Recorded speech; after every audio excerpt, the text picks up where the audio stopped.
Okay, so we are now recording. So now let me share my screen. Welcome to week 4.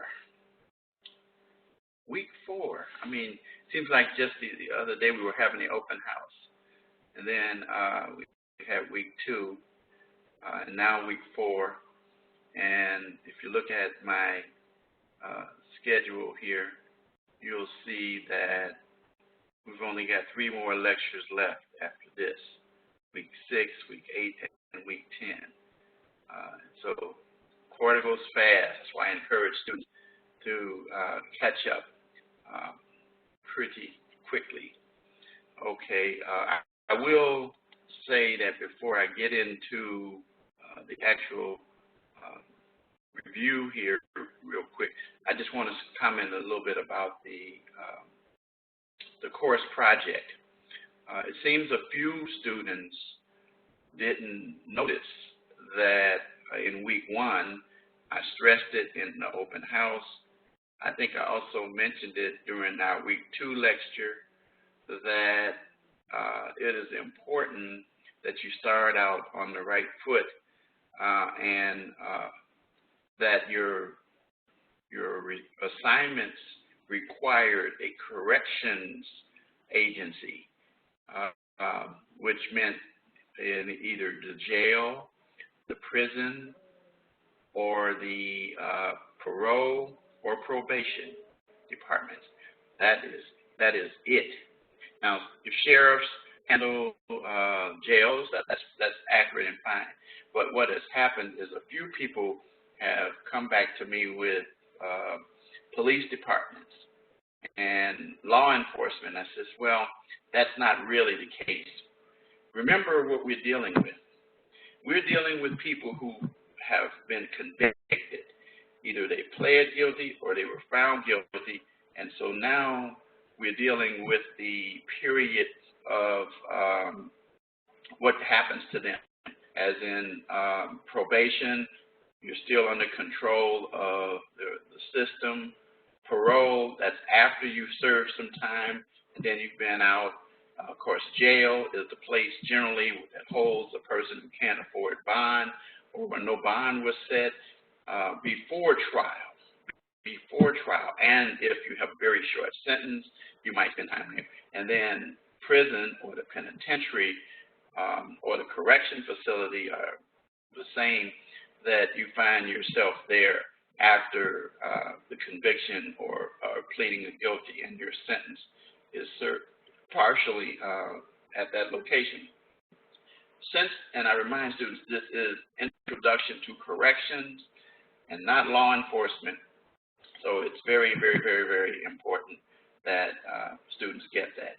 Most students got it, but I still have to say it again.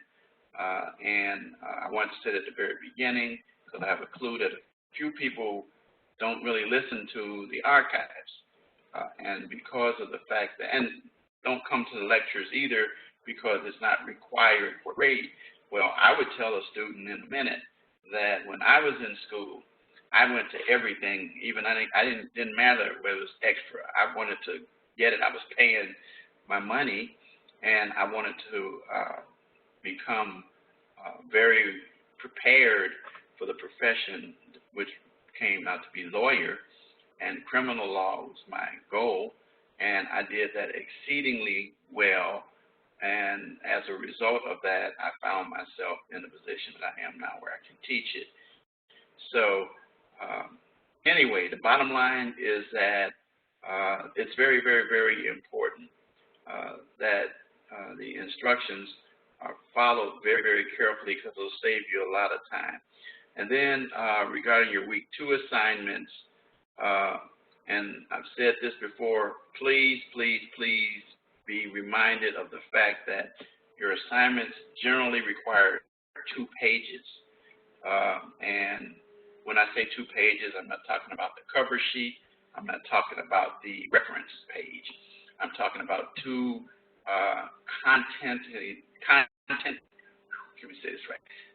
contented material.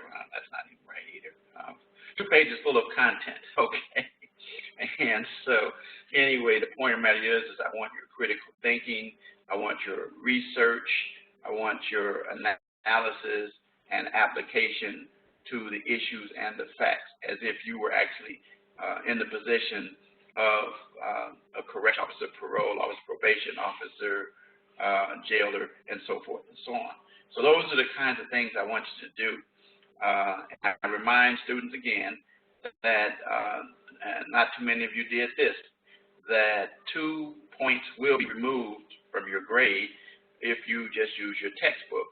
And that's right here in front of you, in additional course information. And also, very critical, all written assignments. Now, I say that with a disclaimer. The requirement that you have for the assignment that said that you had to provide your course agency name and contact information, that wasn't like that. But most of your assignments will fit that mold. But I do tell you this, that I did give you a rubric to make sure that you know what content goes into each of the course projects. And then discussing the written assignments, it's very, very, very important. And then the final point that I'm going to bring to you, that's my wife in the background that you see. You don't know you can see her, but yes, that was her. Yeah. And so, anyway, the fact of the matter is that when you do these assignments and you find yourself in the situation, make sure that you follow Grammarly, that you do run your papers through Grammarly, and you each have a Grammarly account. Most of you have been pretty good. Usually, if you're above 25 to 30%, I will take that percentage away from your grade. So let's figure if you have a grade of 100, and if I take 25% away, well, your grade is going to be 75 points. With most of your written assignments being 25 points, if you lose 1/3 of those points, that's not a good thing. So your grade would be lower. So it's very, very important. We want to increase your critical thinking, making sure that you are analyzing the materials there. So anyway, I just wanted to go over that because it seems like sometimes students, they'll do a good job of research, of copying and pasting. Then regarding APA format, citations in the body of the paper. It is very important that you put citations in the body of the paper and references at the end. So if you have 3 references listed on your reference page and you only have 2 sources that you cited, then that means there's a problem here because your citations should match it or exceed it, which means you can use a reference more than once in the body of your paper, but at least make sure that all of your references are used as citations. Now, don't just throw them in there because I go back and sometimes I'll at random pick a paper and I'll go back and I'll look and see if it matches. So, because I had one student one time who had a habit and I noticed what it was, and then when I called them on the carpet on it, I told them that was academic integrity problem that we're having here, and that could get you kicked out of the class and school. So, of course, we're not having that, especially in criminal justice. We don't need any lack of integrity in criminal justice. So I'm only taking time to go over these because it's early yet in the quarter, and some students have been guilty of some of those things, and just trying to make sure that everybody is on the same page. And so that's the key right there. Okay. All right. Let me get this out of the way here. For some reason I got to get my. Okay, there we go. And so anyway, that's that. Again, I do encourage you to utilize these helpful resources that I took the time to put in the cover page so that you will have them at hand. A lot of professors don't because you have them only in the resource section. So there's a whole lot of stuff. And I'm just trying to help everybody. I want to see everybody in my class make the Dean's List and honor roll. So it's very, very, very important to me. So now, without further ado, let's get to our announcement for this week. Let's go back to it. Oh, what did I do? Hit the wrong button. I hit edit. I want to hear more. There we go. There we go. So here we are in week 4. We're going to go over the area of jail and prison. And to prepare for this assignment, sections 3 and 6 of the text, corrections, and then there's an activity, prison versus jail, an interview regarding jail issues today. We're going to take a look at that. And then a look inside a maximum security prison. Then reminding you your discussion assignment for the week, issuing issues facing jails. You have done very well with that, and your initial post was due yesterday by 11:59 p.m. Central Standard Time, and then your reply post due by Saturday, 11:59 p.m. Central Standard Time. And then your written assignment, your state prison classification. Your state prison classification. And then the course project, agency overview and background. So last time you told me who your contact person was, you provided that. So you want to make sure that you look at the rubric for week 4 that's in that each of you should have. And that rubric will give you the information that will help you to make sure that you satisfy all the requirements. And again, remember what I said about APA and research. Those assignments, these two, are due by Sunday, 11:59 p.m. Central Standard Time. And then I would appreciate it if you would take the time to complete the mid-quarter student survey. No, we're not quite at mid-quarter. For some reason or other, it's always been in week 4. I would think it would be better in week 5, but that's not how it is. But you can still complete it either this week or you complete it by the end of next week. The bottom line is I'd appreciate you getting it done because it helps me to be able to do a better job or to help you to better understand some issues or concerns that you might have about the course and some of the assignments.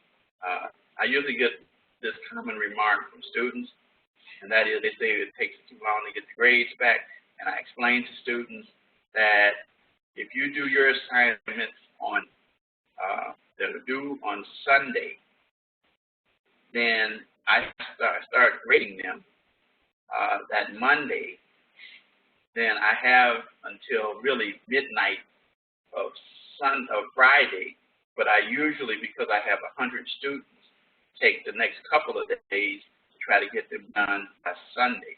So in other words, when you start your week 3 assignments, I am grading your week 2 assignments because you just completed them the day before that. So you want to make sure that you be aware of that, understand that, and then I try to give you remarks and comments.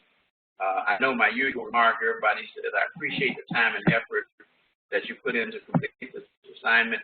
That's just me. I'm saying that because I really do, because I appreciate the efforts that each of you have put into your work. And then I will give you some guidance and directions about how you can make your paper better. The common remark involves APA. Another common remark involves too much of the content and less critical thinking involved, which is the percentage of grammarly a little higher. And then the other comment is your paper is not very detailed if you don't satisfy the requirement of the pages. And while I'm on that, let me say this to you, that the reason why the pagination requirement is there, 2 pages, for example, is because it is believed that it takes at least that much information to provide answers to all of the necessary issues that are involved with each assignment. So it's not that you don't have a student say, well, I can't fill 2 pages.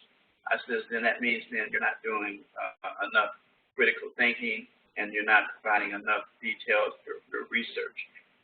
This is not a last-minute thing. Don't do that to yourself. Don't do it. It's not a very good thing. You're doing yourself a disservice. Try to stay on track. I know things happen, and that's it. So we haven't really covered anything yet. I'm just trying to get some little housekeeping things that I've observed out of the way. So now, with that being said, so that's the announcement for the week. My motto at the bottom, I've already explained what that means to me. So now let's move right along here. Let's take a look at the course calendar. There's 2 ways of getting to the course calendar.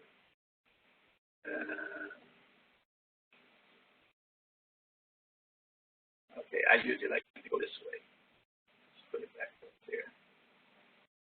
Let's go here. Here we go. As you can see, your calendar there is clean. Each course has a different color the way I have it set out. So this particular course has this color, and you'll see the assignments that are actually due here. Okay, we're down here, the 24th. Reading assignment, initial post, Tuesday, live lecture, today, reply post, Saturday, mid-quarter survey, Sunday the 30th, then written assignment, and then your course project. And then it goes on. So every week, students ask me all the time, and I says, no, look at the calendar, and then don't just look at it. You can click on it. For example, let's say, for example, if you wanted to know some details about the course project, I'll tell you to go back and look under the section and the rubric, as I mentioned before.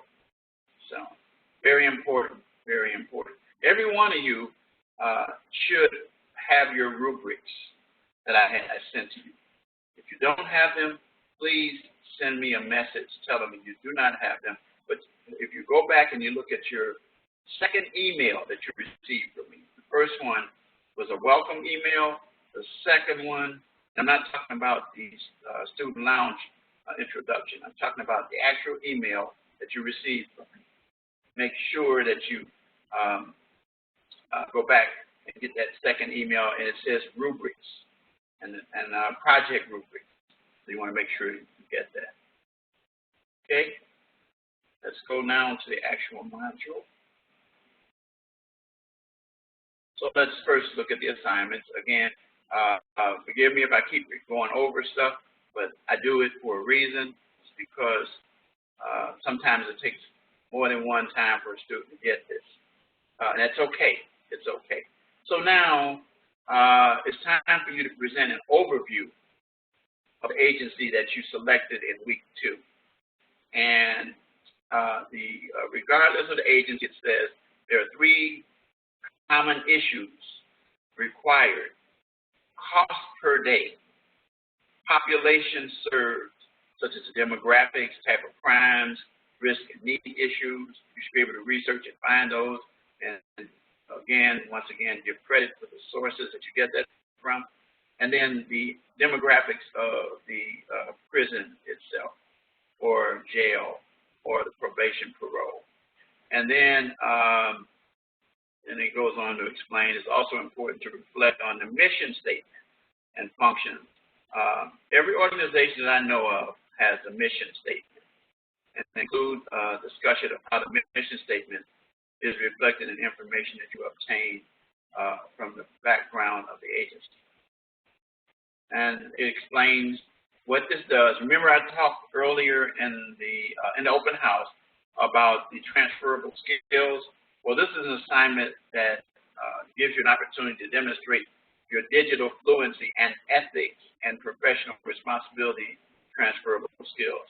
So in every assignment you do, one or the other is going to be involved there. We keep drumming that into you. You'll need to access a website to conduct the research on your agency. Every agency I know of has a website. Mission statements reiterate the ethical and professional responsibility needed to be successful in the field. It's very important.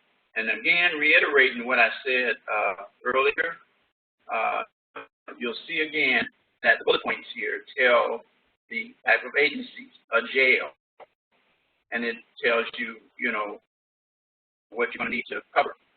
If it's a prison, what you're going to need to cover. If it's probation/parole, then you're going to deal with those issues there as well. And then you're going to, of course, submit your assignment by the drop-down box in a Word form.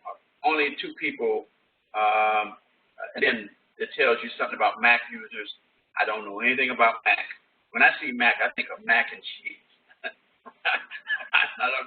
I'm not into Macintosh. I know, of course, it's for Apple. I understand that. But whenever I see Mac, I'm automatically on that. Remember to append this extension and so forth. Anyway, it tells you how to do this, and this is the same instructions given every week. So that is dealing with your course project. Cover sheet, citations, and references.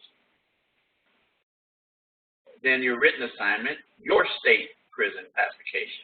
You already talked about your state already in terms of your sentencing structure, determinate and indeterminate sentencing. So it should be the same state. I'm not going back to look to see if you did, but you ought to. It makes it easier on you.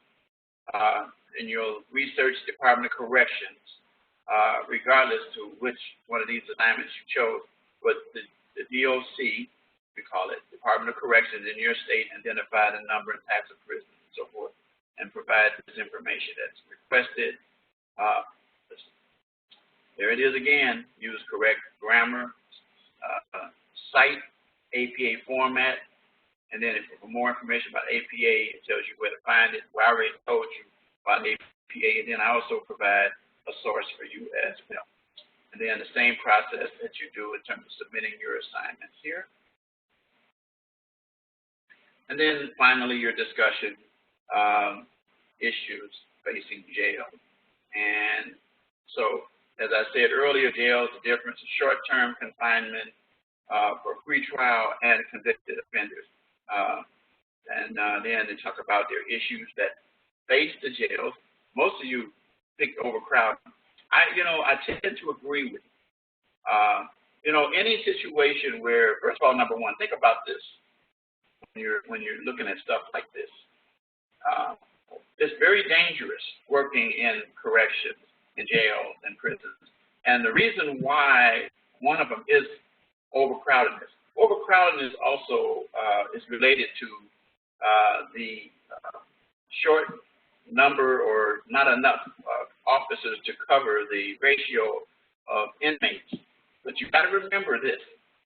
Those people that are in there are there because some people say they're bad people. Well, they made bad choices.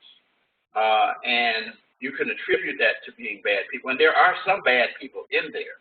But my point being is that if you put overcrowding and increase the number of bad people or people who made bad choices into an area, and you don't have enough professionally trained correction officers, jailers working in those facilities, you got a bad situation there. And on a psychological level, human nature would tell you that that's going to be disastrous. And people are stuck on each other, those kind of things. And then mental health placements. I agree that that's also very serious. because there are people who commit crimes because not that they possess the requisite mental capacity to commit the crime, but because of the mere fact that they committed the crime, there's something mentally going on that needs to be addressed. And the incarceration period should begin to address those issues, because if you take a person and hold them in for a period of time and don't address this issue, when you let them out, they're going to go back to doing it, because you have to get to the root problem, and that is a mental health issue. And then you recognize that one of the problems that exists with this mental health placement issue is the funding, guys. Say with the hiring of correction officers. The fact of the matter is that money it takes to pay people and also to provide good salaries so that you can attract top-rated people to be able to be over those facilities. Of course, there's violence that goes with what, and that makes sense to then budget cuts, just like you. So those are some of the issues there, and then some of you identified some others.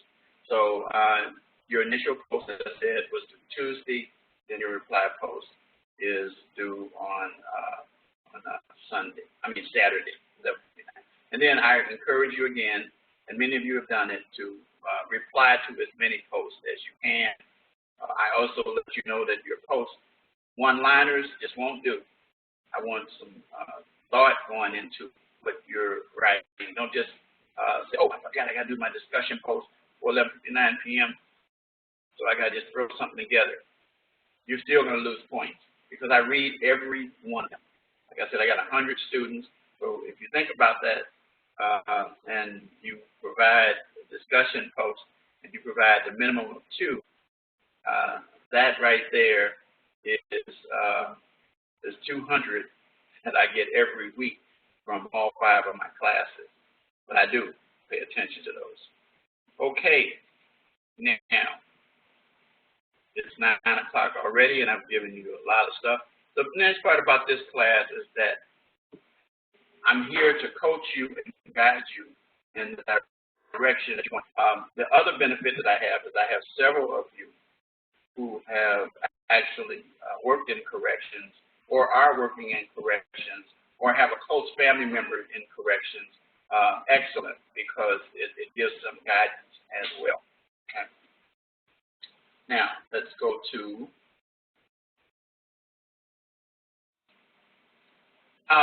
let me pause for a minute.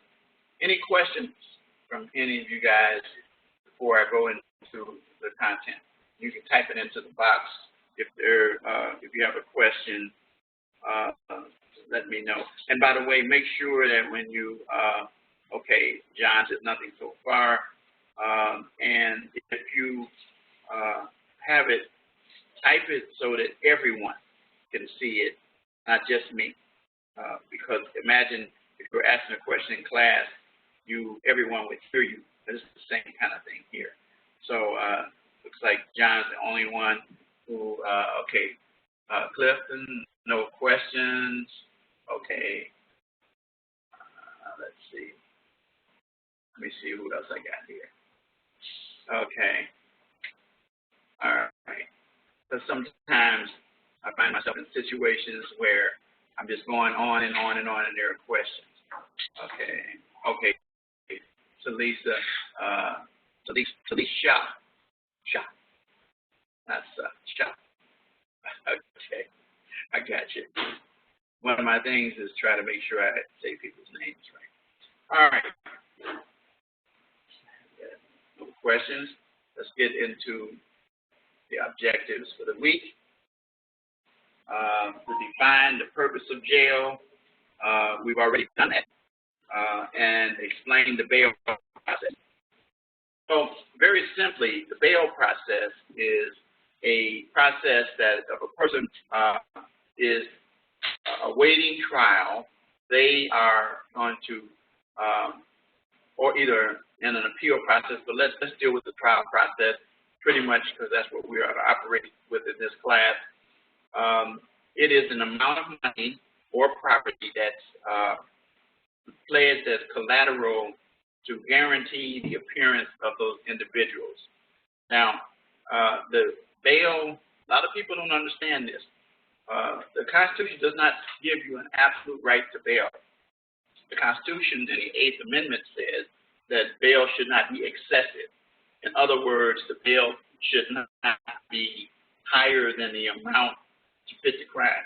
So let's say, for example, if you get busted and you have some marijuana on you, your bail should not be $250,000, which would be $25,000 to get out. So, and the bail process operates such that, and in some jurisdictions, which we don't have in Illinois, they have the bail bondsman, where you go to a person who actually you pledge you give the money to them, and then they issue a bond, which is like an insurance policy that the person will appear. And you know, they have these people called bounty hunters that go out and chase those people down and stuff like that. There's been a number of movies about that process. Pre-trial release goes with bail. One of the things that take place when you're charged with a crime is that you have a bail hearing in a short period of time after you are either arrested and booked, fingerprints, mugshots, all that stuff is taken. Then you're brought before a judge and pre-trial release. And if you can't afford bail, then you end up staying in jail. Right? And then there's preventive detention. And you're incarcerated. You're not getting out. You're kept there because you're maybe a threat or something like that. It all goes in and works together. A traditional jail and its problems and the resulting new generation of jails. One of the issues that, and we've addressed some of the issues with the overcrowding, the drug issues, and budget issues, but one of the things that has happened in some jurisdictions, and it kind of started out like it was scary, was privatizing facilities, jails, and prisons. And what that meant is that the municipal or the state or the county agencies were allowing private companies to provide services, and they'd hire guards and stuff like that. That's a word that you don't really hear used much. Those really people who work in those are really guards in reality, and they don't fit the mold of you guys who are professionals who work for the government. But the point of the matter is that I don't hear as much about that now. I always thought it was a bad move because the other issue was this, is that when you had those contracts, listen to this, and think about this. When you signed a contract with the agency, you're saying to them, I'm going to provide you X amount of people. So in other words, you're going to be looking hard and heavy for people to be locked up. That's not good. First of all, number one, being locked up is not good. I always tell people that if you want to get a degree in criminology, you go to jail. And not the kind of you're going to get your PA and all that stuff, and doctorate and master's. I'm talking about knowledge of crime. You will be exposed as a small fry to some of the big heavies, lifers, people without possibility of parole, people who serve extended terms, people who are recidivists or repeat offenders. And you go in there green and you come out brown. Or either you come out just dark brown, which means that you really have died of it and you adapted those ways. Which speaks to the point that I always tell people, you ever notice wrongful conviction people, what happens to them if you follow them?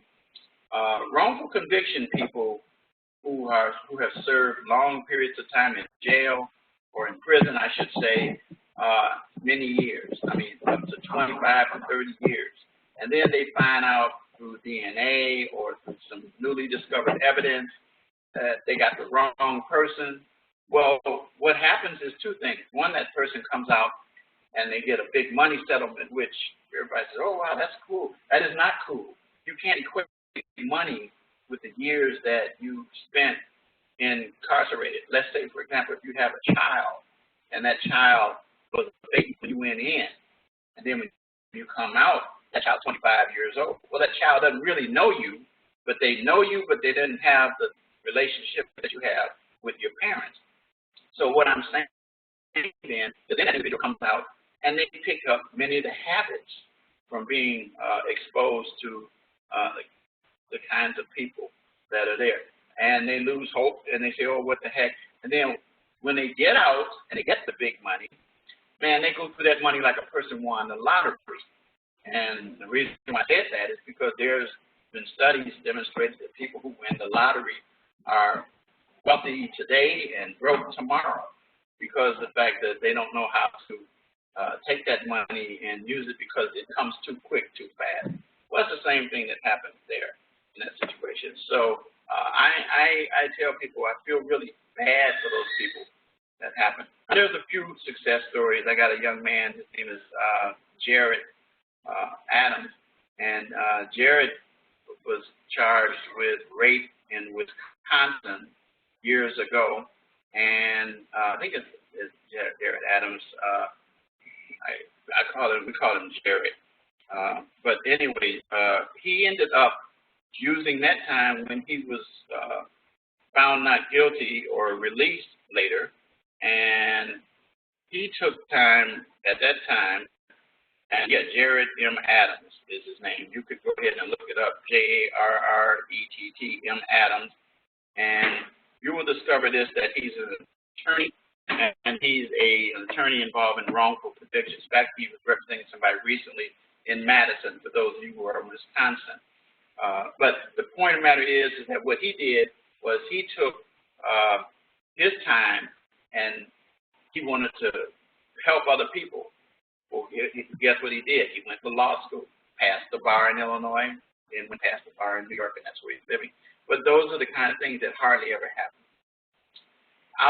The legal and administrative issues of jail confinement, we're going to just spend a little bit of touch on that when just a few minutes. Summarize the main correction institution, prison, demographics. You're going to be doing that this week with your research. Explain jurisdiction over prisons from the federal, state, and privately administered perspectives. So you're going to do that with research as well. Identify issues related to privatization. I kind of already gave you some of those. Again, there are your assignments. So let's go down. So now let's talk a little bit about jail versus prison. This is some good information for you. It kind of gives you a skeletal view of jails.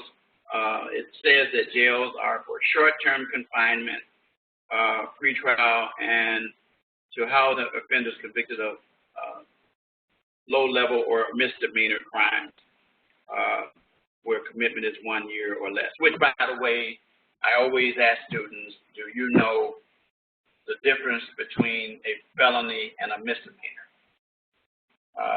Anybody want to take a shot at that? The difference between a felony and a misdemeanor?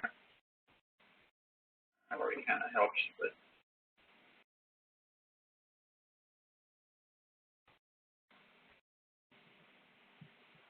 so while you're getting those thoughts together, a person is typically, there we go. Thanks, John. More than 1 year. That's the difference. I always tell students, it's that easy. And usually you know what time you're facing based upon the charges because it's statutory. So you're able to find that in the jurisdiction that you're involved. Good call. Yeah, the misdemeanors, of course, that's what it said here, 1 year or less. So anyway, you're booked, you're admitted, your fingerprints are all taken, which, by the way, if you later on are exonerated or cleared, and then some people don't realize there's a process called expungement, which you want to go through and get those fingerprints and identification quashed, not squashed, quashed or sealed, so that no one will be able to find them, because they're hanging out there if you don't do that, even if you're found not guilty.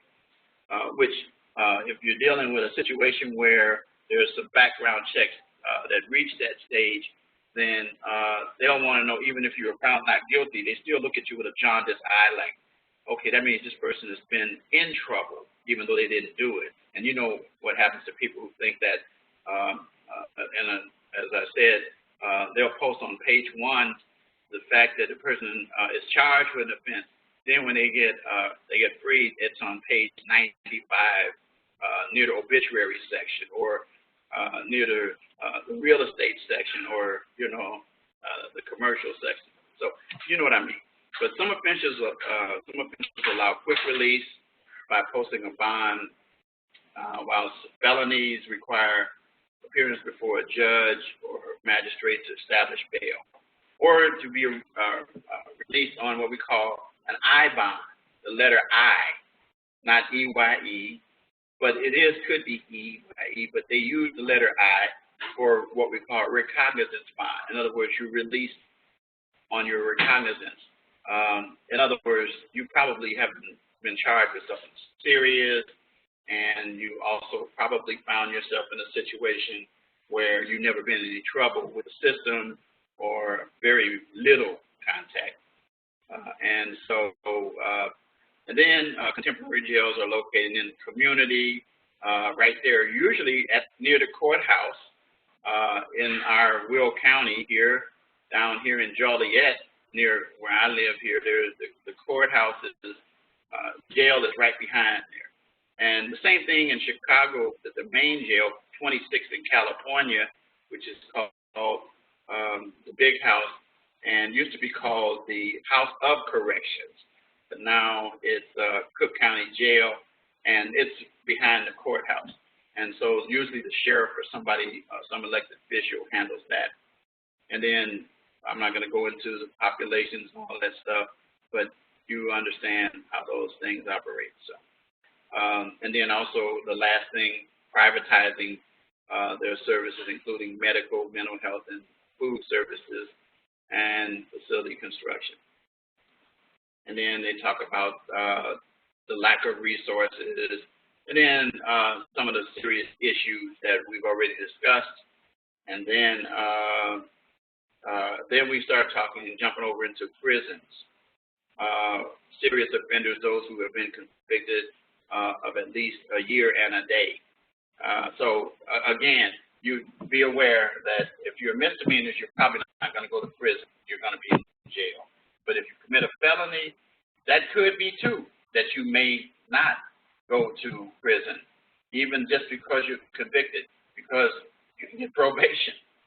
You could get a suspended sentence. You get all kinds of things that take place. But again, remember, if it's a very violent offense, like if it's a capital crime like murder, you're probably not going to have that happen.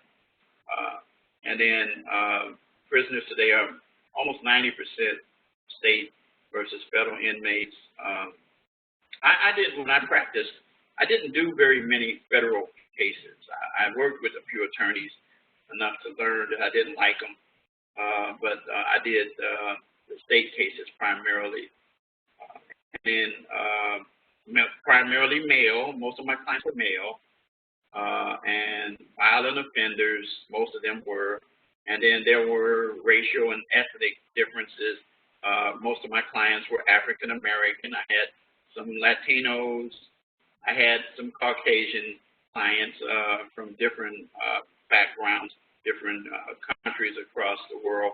But primarily, my clientele was Hispanic, African American, and Hispanic. And then we get down to the FOP, or BOP, I think another acronym, Federal Bureau of Prisons, or BOP, and they started talking about those as well. And then you get into the minimum security, where it is dormitory living, relaxed You know what? It's almost like a prison without walls, so to speak. And that's for people who don't commit violent offenses. The medium security, as you can imagine, the double bumped. You've seen those fences with the barbed wire at the top, the towers over the top. People, they have guns standing up there, they're looking down, and there are cameras watching every access and move. And then, so then you get to the max. When you get to the max, stone walls, cell observation, toilet and sink in the cell. That's inhumane, but it is what it is. There's an organization that does look at the conditions of prisons and jails called the John Howard Association. Any of you ever heard of the John Howard Association?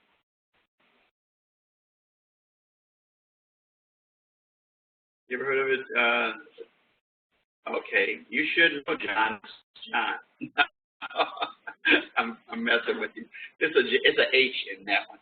But it's funny, my uncle's name is John Howard, and he did start it. But what it is, and go take a look at it, it's called John Howard Association. Your middle name is Howard? Are you kidding? We might be related, huh? My name is Richard Howard D. Wright. The H in my name, if you see Richard H, stands for Howard. Not coward, I remind you, it's Howard. But, yeah, so let me call you Cuz now. Okay, Cuz. Oh, gosh, that's cool, though. But at any rate, the John Howard Association is an organization that is a watchdog over the conditions in prisons. It goes way back. You might sometimes do a little research and just take a glance at it. You'll learn some things about it. And then we get into Supermax. I mean, when you get into Supermax, those, as the news said, them some bad dudes. 23-hour lockdown, okay? 1 hour out. Video cameras, cement walls, no communication with each other. It's almost like living in solitary confinement. Security housing units. I mean, these are the people that are extremely incorrigible, okay, and hardcore people. And those are not the ones that you most of the time run across. And then you go into maximum security facilities. The minimum security facilities are often called country clubs, but they say that the white-collar criminals and most of our politicians go to those places. Man, they have carpeted cells, they have VCR. Let me tell you a little something. Even in a maximum security prison, this was years ago, a big gang leader in Chicago, a guy by the name of Jeff Ford, who started an organization called the Blackstone Rangers, which became the Elkins later. And anyway, Jeff, and then another guy, Larry Hoover, who was disciples leader in Chicago, and I represented as a lawyer the Black Gangster disciples, and my cases used to come from Larry Hoover. And anyway, what I'm going to tell you is that we go visit him, and man, his place, he could get you a sandwich, and I mean, it was amazing. But I'm just telling you that those kind of things do happen in prison. I mean, unbelievable. Anyway, prison design, and it tells you, about what they look like and so forth. The ward is responsible for everything that takes place within the prison. Associate wardens assist. I have a young lady that I'm going to endeavor to try to get into one of our lectures. Her name is Nina Watts, and she was one of my students that I had years ago at Rasmussen College. She actually attended Rasmussen. She actually was working as a correction officer in Stateville, which if you're from our area here, you'll know that it's part of the Illinois Department of Corrections and one of the big facilities here. And she worked her way up to major. She has actually run the facility and we're going to talk about that. I actually have a video that I do coming up later in the quarter of a female running a male facility.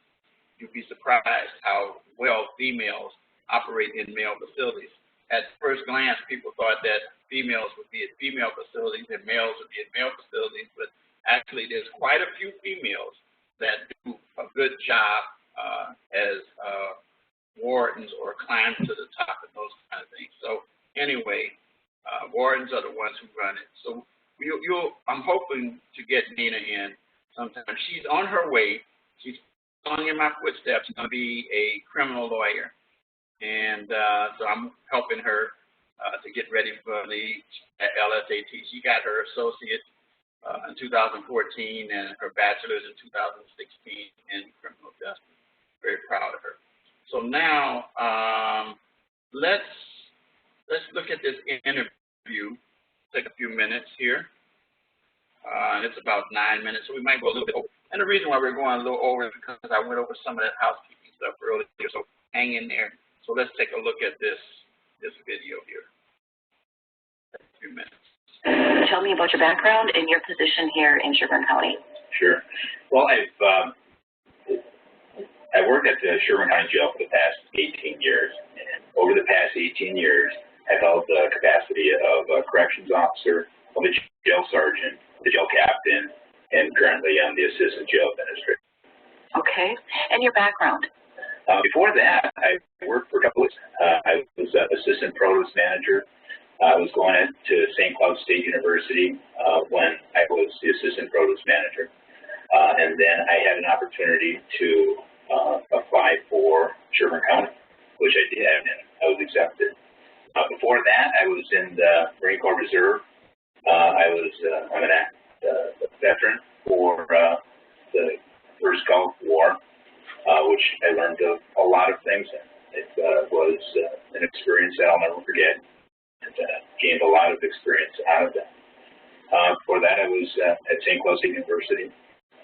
So I went from St. Cloud State University. I joined the Marine Corps Reserve.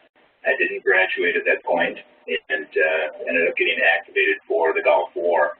And when the Gulf War was done, came back and went back to school and worked at Gulf War. Okay. Can you tell us about the setup of your jail and the types of inmates you serve? Yes, our jail is actually, it's kind of a unique jail. We hold federal inmates, so we have a contract with the U.S. Marshal Service and Immigration to hold federal inmates. Most of the inmates that we have are federal inmates. On any given day, we have about 80 to 100 county inmates. The rest of our inmate population are federal. We have pushed over 600 inmates a couple years ago. We were pushing that every day. Recently, it's dropped down to about 400 on any given day. Inside the jail, its design is unique as well. There's 3 different kind of styles of the layout of the facility. We have linear style, we have modular remote, and we have direct supervision. What do those things mean? The linear style jail is basically a day room that has cells attached to the day room, and there's not a corrections officer that's in the unit, that's watching the unit all the time. The corrections officers make rounds, so they have to make rounds every 15 to 30 minutes, going through and just making sure that things are okay. It's a difficult area to control because you're not always observant on what's going on in there, so it makes it more difficult. What we've done with that area is made it into a special management area. So this is where we have our lockdown inmates. So if they go into disciplinary sanctions, they're locked down 23 hours a day, and they have 1 hour out where they can go into the day room. And once they have that hour out, they can use the phone, they can shower, read the paper. So that's basically what they're able to do during that hour. We only have or allow one person out at a time. So there's no contact between the inmates back there in our disciplinary setting. So when I first started, that was our jail. It was a linear cell jail. And we would end up going to situations. We were usually putting situations out all the time, putting fires out, because you didn't know what was going on all the time. The remote is it's also in our special management area, but it's an area where we keep like vulnerable adults, people that are classified at a lower level, people that have crimes that we want to pull away from the regular inmate population, such as sex crimes. Those crimes typically aren't very well thought of by the general population, and those people can be subject to manipulation, subject to some extortion, and they're subject to being able to be assaulted in the facility. So we want to pull those people out, keep them safe, and we have a workstation that's in a hallway that has glass that overlooks that area. And that's the positive remote. Watching it says you've got sight of line. You're able to see the inmates, throughout the day. Well, you don't really hear what's going on there. But it works well for what we have. And then we have direct supervision of the population. And in that area, we have corrections officers in with the inmates throughout the entire day. And that works real well because not only do you see the inmates all the time, but you're walking, you're talking, and you get a lot of information. You get to hear what's going on inside the unit. And you'll hear this from corrections officers that are around. You feel what's going on. So you get to know and feel the vibe that's going on inside that housing. Okay.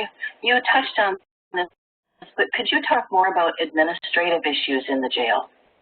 Sure. Our administrative duties are to make sure that the facility is being run according to state law, constitutional law, following our policies and procedures. So we, in administration, we write the policy and procedures for the staff to follow, and we make sure that the staff are following them. We take care of the hiring, the staff discipline. We make sure that all of the needs of the facility are met. We have female inmates in custody. We have federal inmates in custody. We have immigration inmates in custody. And we have our county inmates in custody. And we just make sure that the facility is being run in the right direction. Okay. What are some issues facing jails today? One of the biggest issues now, and it's different from when I first started 18 years ago, is mental illness in corrections. The mental illness facilities that we had back, when I first started 18 years ago, a lot of options to be able to send people who are controlling their mental illness through medication and doctors. They're not around anymore, so they are being kept in the jails. We have probably 1/3 of our population on psychotropic medication. So that's probably one of the biggest issues that we face. That is a change from when I first started. You mentioned your background. Can you tell us what are the minimum qualifications to be a correctional officer? Sure. The minimum qualifications is a valid driver's license. You have to be a high school graduate, and that's your basic minimum qualifications. Now, we look, when we go through the interview process, and we're looking for people that are well-rounded, people that are great communicators, and we look for people that have had 2-year degrees, 4-year degrees. So that is more appealing when you go through the interview process, and you're more likely to get a job with a 2-year, 4-year degree. Okay. Do you have any advice for David? One of the things that we push in corrections is firm, fair, and consistent. So if you get into this business, it's very important for you to be firm on the rules, consistent with the rules, and you have to be fair. You can't be allowing one individual to do something that you're not allowing another individual to do. Going through the interview process, it's very important to do a little research on what you're getting into. So when you're going through the interview process, you're able to intelligently answer the questions that are being asked. Communication is probably the biggest thing that we look for, a good communicator. Someone that is afraid of being able to talk to people and give them bad information on occasion, but being able to deliver that information in a way that isn't going to jeopardize any kind of security issues. Great, thank you. You're welcome. Well, I think that's a very good little piece here. One of the things that I said this before, and how you'll note that he pointed this out, is that it used to be the high school diploma was adequate, but I'm glad he did come back and say, well, actually, we're looking for people now with college education, associates and bachelors. So that is why we're on the track to try to make sure our students understand that. Oh, somebody said, oh, yeah, but you don't need a bachelor's or associate. I said, okay. I said, the paradigm is changing, and they're looking for a more professional correction officer to be able to. You couldn't even do parole or probation, rather, without a bachelor's or an associate's. And some jurisdictions don't even allow associates, they go to bachelor's. The point of the matter is that your college education is becoming more and more important in preparing you to be able to climb up the ladder of success, as I told you about Nina and her position, Nina Watts. And I had a couple other students that are in Minnesota and some down in Florida, that same thing happened. But the point of the matter is, and then one other important factor that they were talking about that I thought about is you have to segregate sex offenders, because sex offenders are, he didn't come out directly and say it, but they're usually subjects of rape.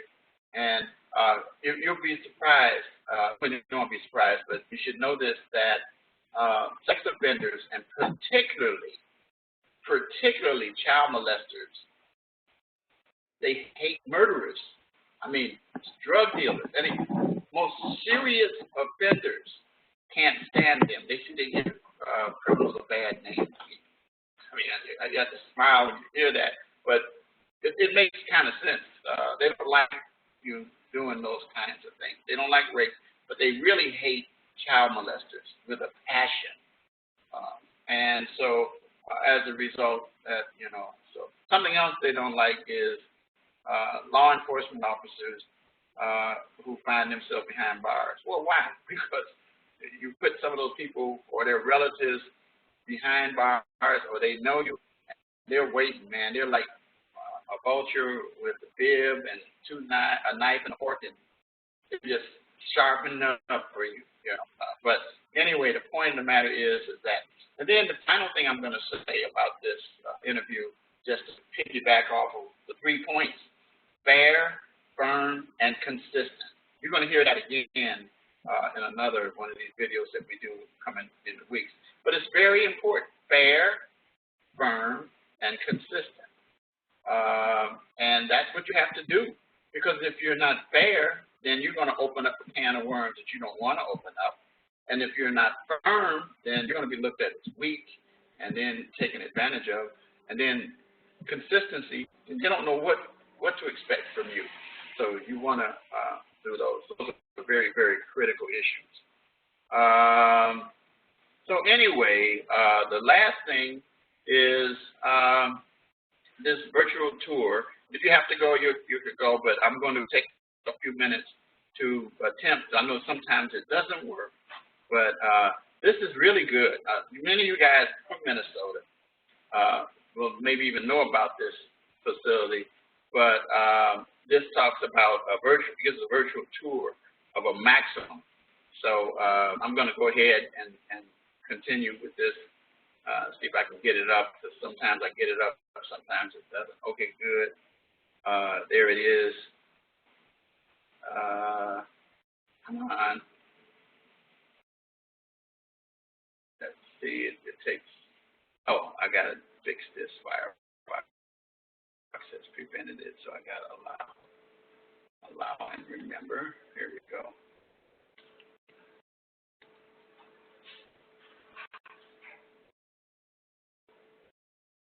Coming up, just about there. And sometimes it works, sometimes it doesn't. Okay, it's working today. Thank you. Take this out.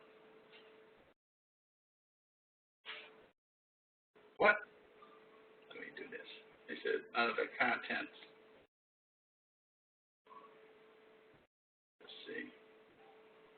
Let's see if this one's going to work. Sometimes you work down here. None of the request format. Requested format not available. I don't know what it is. Okay, let's try that.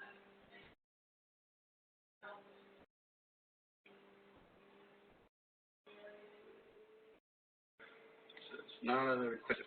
Well, I guess that's the end of that. But sometimes it works. Sometimes it doesn't. Let's see. I don't want this. That's all right. Well, anyway, we tried. I'm going to try to find out why. Sometimes it does, and sometimes it doesn't. Were any of you guys ever tried to look at this? Were you able to see it?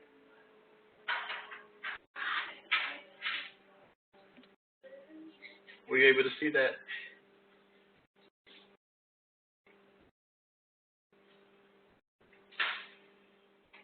Yeah, see, I was going to say, it works fine. And it would probably work fine if I was in another browser. Firefox does some weird kind of stuff. So I'm not going to go outside of it, but since you guys have seen it, so I'm going to have to make a note to remind myself. There's some stuff. Firefox does some funny stuff sometimes, and it's kind of troubles me. But anyway, that's that. So, any questions, Clifton, John, Talisha?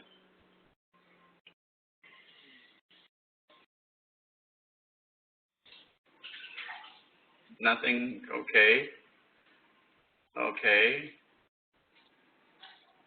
All right, guys. Well, anyway, I hope that this has been beneficial to you. I hope it helped clarify some things. Just want you to always know you're not out there by yourself.